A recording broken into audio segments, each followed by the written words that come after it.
and welcome back to the channel. Hope you are all well. It is Friday the 27th of September when I am recording this, and my daughter and my husband have just gone swimming, so I've got the house to myself. So I thought I would do the next in my A to Z series, and we're doing D today. And I've been looking through my series and thinking we may need to put some letters together, because there are some things under some letters that I don't have very many things under. So I was looking at F, for instance. I don't have much under F, so we might put E and F together.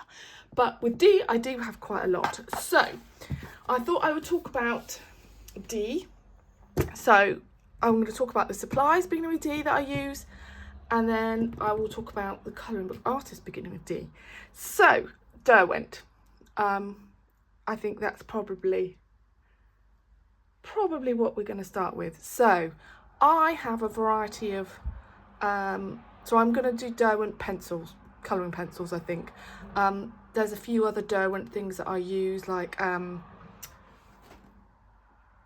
blending pens and things like that. I might get those out though.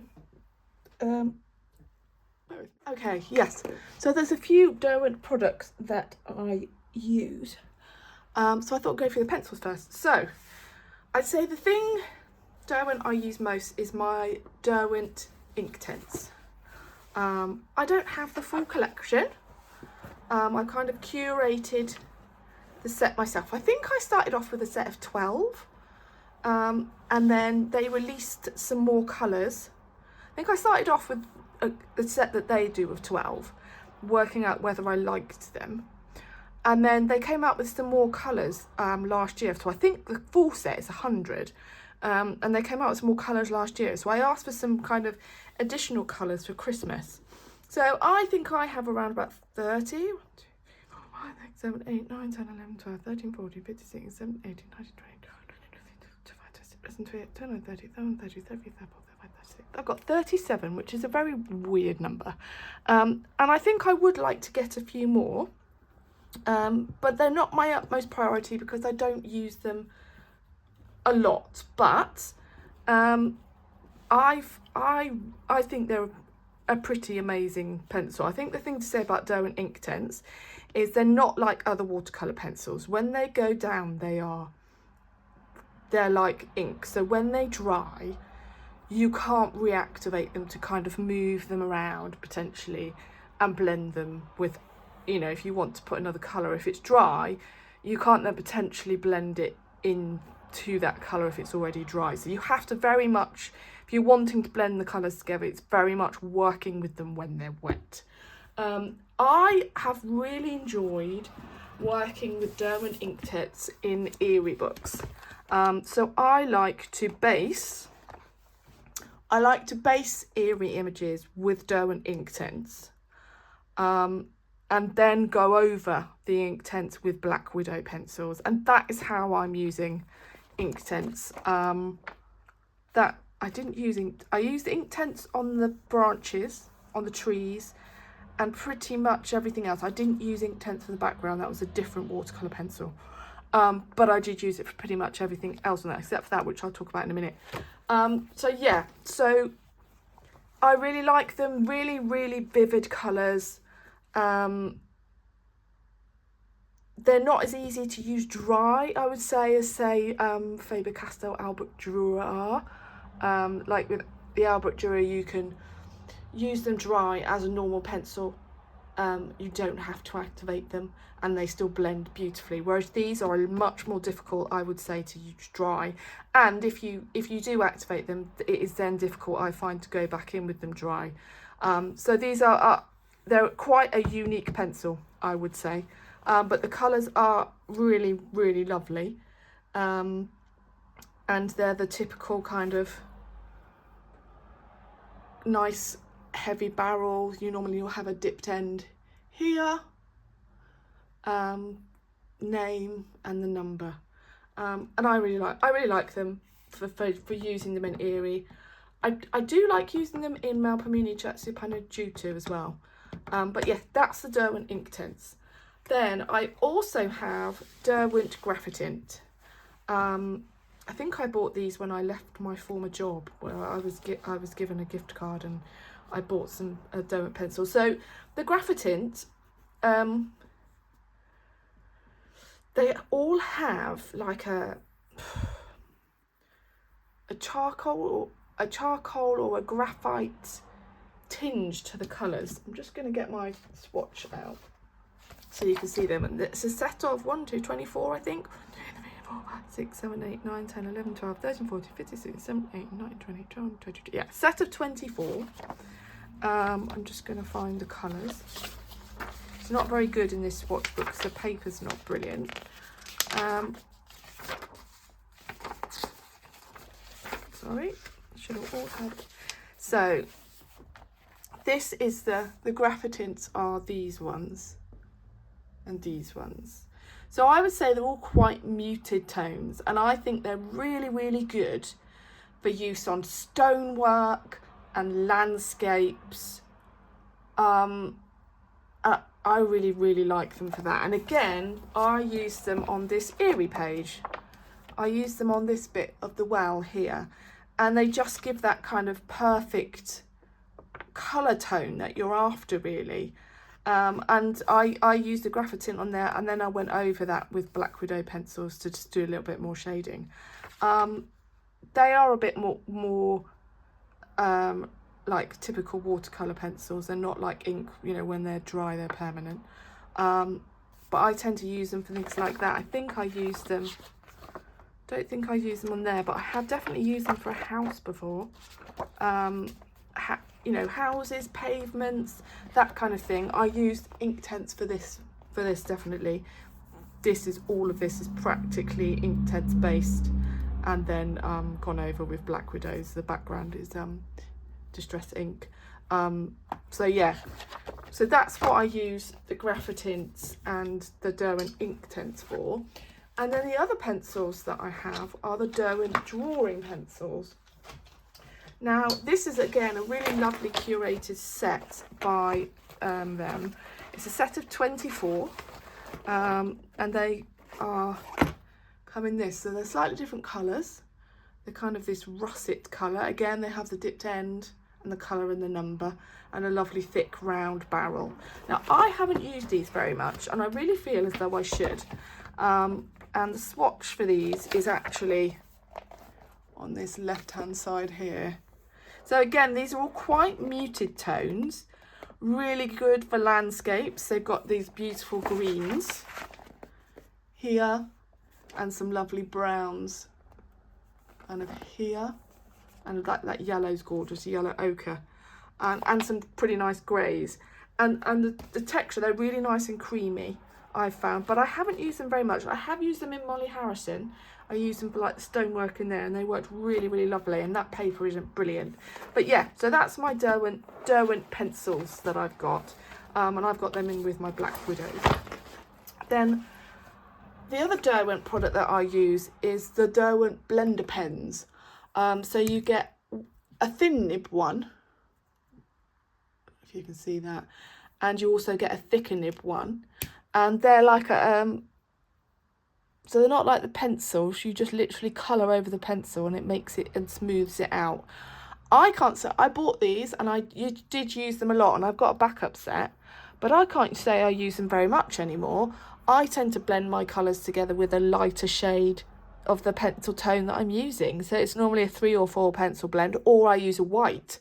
So it's not very often that I get out my blending pencil or my blender pens anymore. But I would recommend these. If you're starting out in terms of blending, then I would definitely recommend a blender pen. And you can actually refill these with Zest-It, which is like another kind of solvent you can use to blend pencils. You can fill these with Zest-It. Colouring Kid's got a really good video on how to do that, and so I'm considering that when these dry out. But that's the Derwent blending pen. The other supplies, beginning with D, is my Dhale 133. So this is my pencil sharpener. It's my go-to pencil sharpener. I don't really use anything else. I've got a couple of others which I might use for my Neocolor 2s, or probably my stubby pencils. I find it difficult sharpen stubby pencils in here. But essentially, this is a mechanical pencil sharpener. You open it like this. Just quickly grab a pencil if I can, preferably one that needs sharpening. That'll do. Put it in this little hole. Press this, it opens the hole to make it wider. It then grips onto the pencil. And then you can set this so you can decide how sharp you want the pencil to be. I like mine quite sharp, to be honest. And then you just turn the handle and it's quite hard, and then it suddenly goes soft, which means it's sharpened to where you want it to be. That's not very sharp, but it's sharp enough for me. It's not on the highest setting for sharpness, I have to say. But yeah, I really love the Dhale 3.3. I did try some others, but I just didn't get on with them. And this has been my longest serving sharpener so far. I've probably had this a couple of years now, I'd say. And it does get a lot of use pretty much all the time. You've got to find the setting that you like and then just leave it there. I haven't had any problems with this.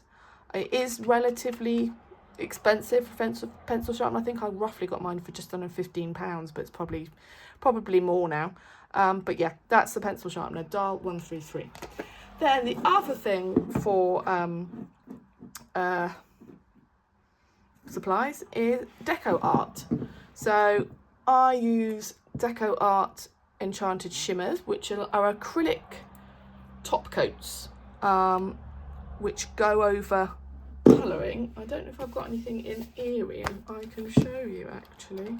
I thought I did have something in this book. I could show you with that on. Bear with me a second. So this is an Eerium page, and this water has a layer of enchanted shimmer deco art, and this is the blue colour. And I tend to use that a lot on water just to give it like a little glimmer, and it's just really, really lovely. I have also got a white one, but they come in other colours, magenta, purple, but I really, really enjoy using those. And the other thing I've got is a dragonfly glaze, which again is an acrylic top coat and is colour changing. This is a full spectrum one, but this one is rubbish.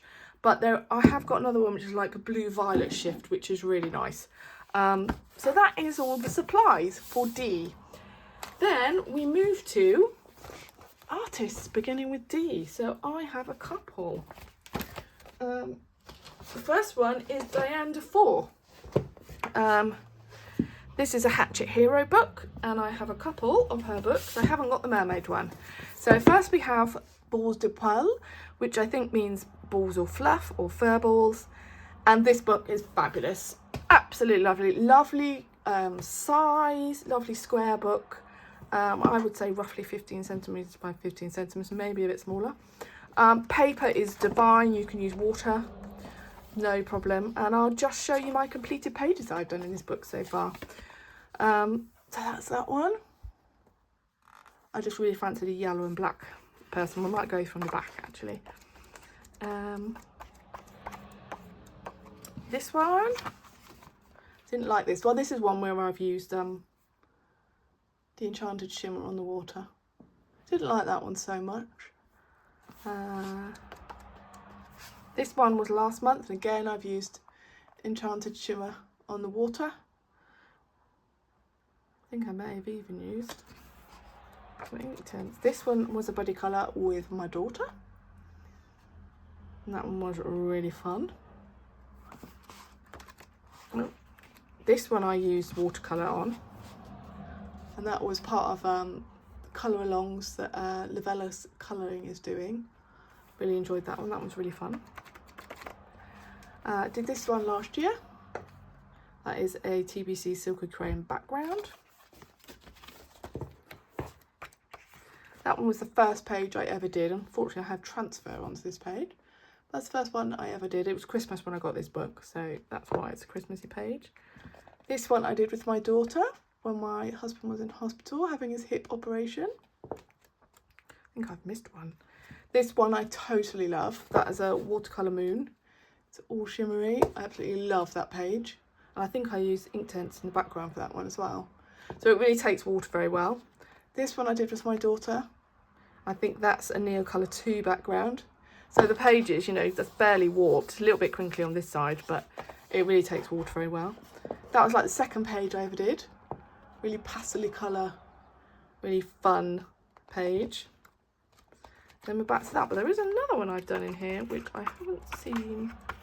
I probably flicked by. It's one with a yellow dog. Not a yellow dog, a yellow background, which I really, really love. Yeah, there we go. And that's I think that's a Distress ink background. All my dogs seem to be grey. I noticed when I colour in this book, but I think that's an Inktense or a watercolour background as well. But yeah, had fun with that. I'm tending to use Brute Funion squares in this at the moment, or I've tried polychromos, I think, and I've probably tried Black Widows. But yes, so that's the Balls of Fluff one. And then the other Diane Du Four one I've got is Nunu's Therapy, which I think is something to do with bears, because this is all bears. And I've done 2 pages in this. One of them I did last month and the other one I've done this month. So that's a sneak peek for my completed pages. That's one I did last month. Glossy accents used on there. Chalk pastel with some galaxy glitter on the background. And then this is the one I've done this month, which I totally love. But I'll talk more about that in my completed pages video. It's got some kind of glittery stick-on stars, but that's that one. So that is Diane Du Four, and then the other artist is Denise Klette, and I have 2 of her books, Mermaids in Paradise and Gnomes in the Neighbourhood. She does have another one called Birds, something about birds. Is it Birds in Paradise? Something like that. And there's also a Fairies in Dreamland. I didn't want the Fairies in Dreamland because it seemed to be very detailed with lots of fairies doing lots of sleeping on lots of mattresses, and I wasn't interested in that. But I did like the look of these 2, and I got these off Emma Colours 2020 because she didn't want them anymore. So I've done a couple in both these books, and I'll just show you those. So these are one-sided. Paper is fantastic, so you can use alcohol markers because they're one-sided. Lovely thick paper. You can use water in here, no problem at all. So I tend to base these with Crayola Super Tips and then go over with pencil. So this one I did during the summer. So this is a Crayola Super Tip base. This I think is potentially neo-coloured kind of Derwent Inktense background. It didn't go terribly well, didn't the blend? But this I think is a, yeah, Crayola Super Tip. Yeah, so I quite like using Crayola Super Tips as a base and then going in with pencils. So that was that one. That was one Emma Colours 2020 did, which I think is beautiful. I love her colour scheme for that one. And then the first one I did in this book had nothing to do with gnomes. Actually, that might just be it. I might have only done one. How horrendous is that? Oh no, that's the other one. That's the other one I did. So that I used some kind of acrylic top coat for the sky. May even be Mod Podge. Don't know. Don't know if that's not Mod Podge. It's like quite a big glitter pieces. Again, that was Crayola Super Tips with some fine liners as well actually on that. And then I think it was a Distress ink background with some glitter. So that one was really fun. Then it was that purple and pink one, and then the one that Emma's done. So I haven't done any more in that, but I would like to do some more. And then Mermaids in Paradise. So again, one-sided, beautiful paper. And I think I've done a couple in here, but not many. This is great for mermaid, I have to be honest. There we go. I did this one over the summer and I absolutely love it. It was so much fun. Crayola Super Tips as a base. I put some more of that glitter in the water to make it sparkle. I love the umbrella. The sky is TBC Silky Crayons. And I did use the alcohol marker just to do a bit of the skin. But yeah, these are really fun. I really like these mermaid ones. And then the first one I did in this was actually this book. So this is acrylic paint with some glitter on the top. And yeah, I think this looks all like pencil. And it can't be, it must be alcohol marker because it's gone through. So that looks like alcohol marker. So yeah, you can use alcohol markers in these books. But that's Denise Klette. So that is end of D. I hope you enjoyed that. I hope you found something in there that, you know, you might want to try, or you might want to have a look at the artist in a little bit more detail. But that's D. And like I've said before in my other series, this is from my opinion, what I've learned from my colouring journey. And you may be screaming at the screen, what about Disney? I am not a big Disney colourist. So I'm really sorry, Disney makes colouring. But there is one book, which I think is a Hachette Heroes, which is Petit Poupée, which is a Disney book, which I love the art style, so I'm really keen to get that one. But I'm not keen on colouring Disney, so I'm really sorry. That's why it's not included in here. But I know lots of you are, so of course there is Disney, but not included in my series. So that's D. Like I said, we'll probably put E and F together. So have a great weekend, everybody, when they come, and I'll see you all again soon, and I'm looking forward to completed pages at the end of the month. Bye!